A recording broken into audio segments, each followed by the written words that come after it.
السلام علیکم. بہت دنوں کے بعد اتنا بڑا اجتماع پریس کلب میں نے دیکھا ہے اور اس میں زیادہ نوجوان ہیں ہمارے، خاص کر کے جو پیچھے کھڑے ہیں. یہ نوجوان ظاہر ہے کہ رول بائی فیئر، خوف کی حکمرانی، اس کے خلاف آئے ہیں. اور آج کا یہ اجتماع اس بات کی خبر ہے کہ خوف سے لڑنے کے لیے جو دلیری ہوتی ہے وہ موجود ہے.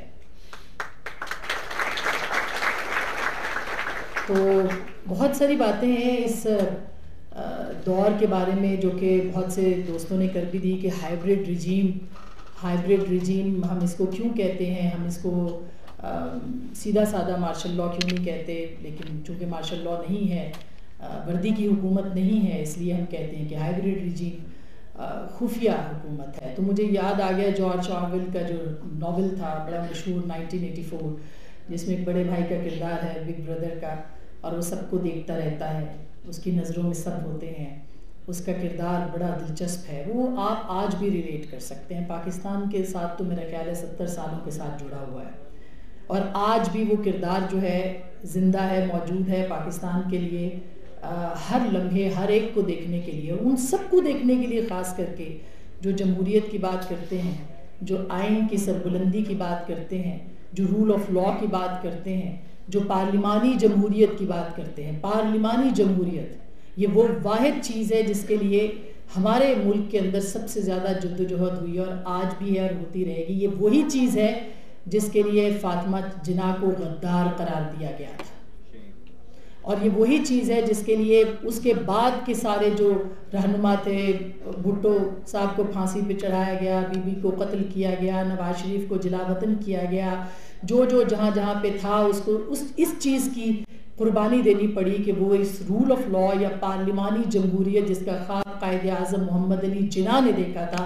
وہ اس کی بات کرتے تھے. اور آج بھی اس کی بات کرنے والوں کے خلاف یہ ہائیبرڈ رجیم جو ہے یہ سرگرم ہے. جو بہت ساری باتیں ہیں، ظاہر ہے کہ کتاب میں نے بھی ابھی دیکھی عمار کی، اور اس خوبصورتی کے ساتھ پس منظر بھی لکھا ہے اور پیش منظر بھی ہے. اس کے اندر خاکہ ماضی کا بھی پیش کیا گیا ہے اور خاکہ آنے والے کل کا بھی ہے، آج کا تو موجود ہے، کہ جس میں بہت ساری سٹرگل جو کہ ہو رہی ہے، چل رہی ہے، وہ اسٹوڈنٹس کی ہے، وہ مزدوروں کی ہے، وہ کسانوں کی ہے. سب جو جدوجہد ہے اس کو یہاں پر مینشن کیا گیا ہے. مجھے بہت دنوں کے بعد، بہت عرصے کے بعد، کیونکہ جب ہم چھوٹے تھے تو ہم کوئی چلتے پھرتے، ہمیں آخری دفعہ جو کان میں آواز پڑی تھی وہ مزدور کے حقوق کے لیے، کیونکہ فیض صاحب کو بہت پڑھتے تھے، اور کسانوں کے لیے ان کے جو حقوق سلب کیے جاتے تھے ان کے لیے بہت بات کی جاتی تھی. اس کے بعد سے پہلی بار اس طرح منظم طور پہ کسی نے فکری طور پر اگر لکھا ہے تو وہ عمار علی جان ہے،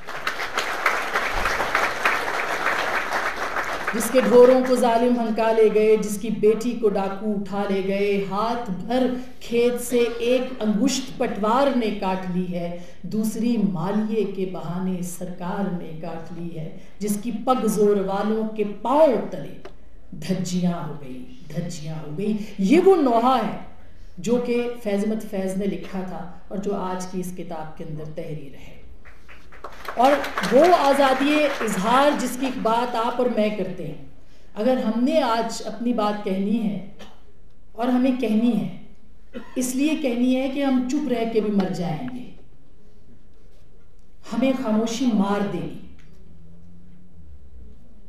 اور اگر ہمیں خاموشی مار دے گی تو پھر ہمیں بول کے مر جانے میں کیا حرج ہے. ہم یہ تو بتائیں گے کہ زبان ہے، ہم یہ تو کہیں گے کہ لفظ ہیں، ہم یہ تو کہیں گے کہ انداز ہے، ہم یہ تو کہیں گے کہ فکر ہے، سوچ ہے.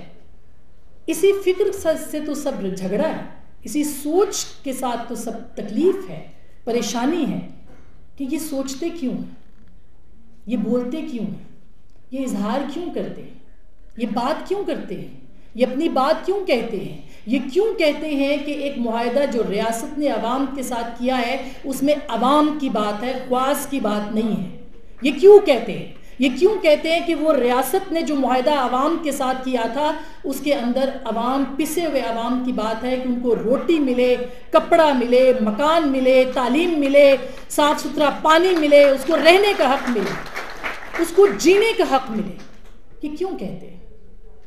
یہ ریاست نے عوام کے ساتھ آئین کی صورت میں معاہدہ کیا ہے.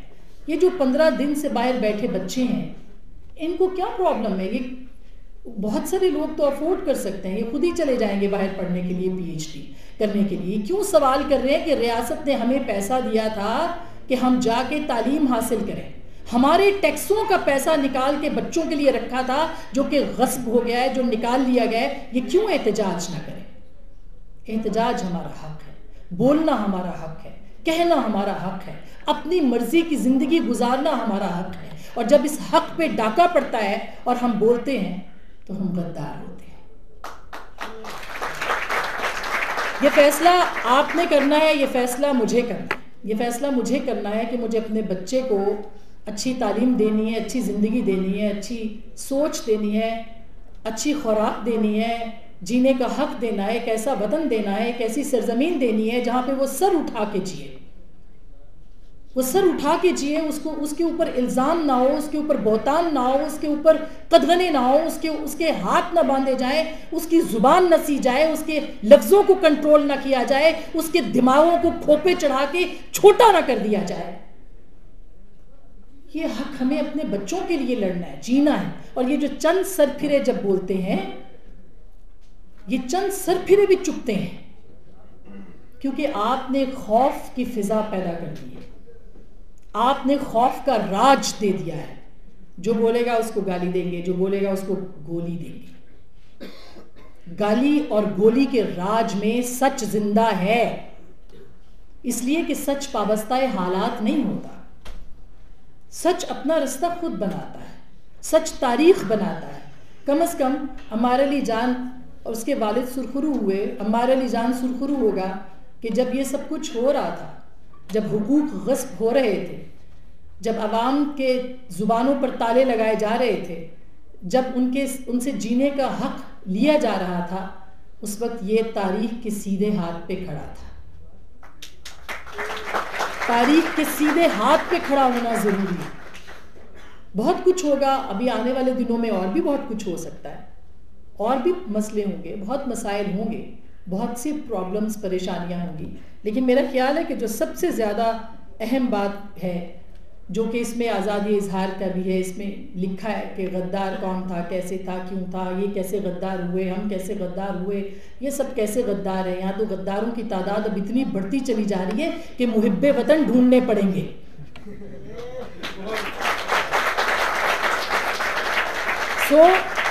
میں بس ایک چھوٹی سی نظم میں بہت پہلے پڑھا کرتی تھی جب ہمارا یہاں پہ بہت لمبا کیمپ لگا تھا پریس کلب میں, محاصرہ کے نام سے. بہت تھوڑی سی ہے, آخر میں پڑھ دیتی ہوں.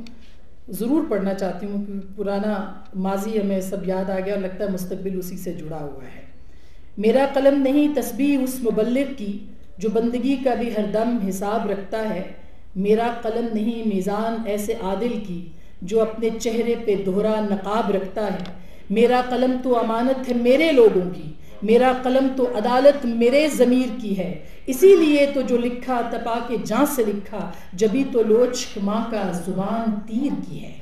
میں کٹ گروں کہ سلامت رہوں, یقین ہے مجھے کہ یہ حصار ستم کوئی تو گرائے گا.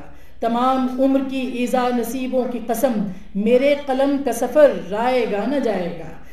سرشتے عشق نے افتادی نہیں پائی تو قد سرو نہیں ہینی تو سایہ پیمائی. سو بہت ساری جو ہماری تاریخ ہے وہ قلم سے وابستہ ہے, اور یہ قلم جب تک زندہ ہے, یقین کیجئے یہ زبان جب تک زندہ ہے, یہ لفظ جب تک زندہ ہے, تحریکیں چلتی رہیں گی اور آزادی نصیب ہوگی. تاریخ کے سیدھے رستے پہ کھڑے ہوئیے اپنے قلم کی گواہی کے ساتھ, اور یہی میرا آج آپ سے تھینک یو.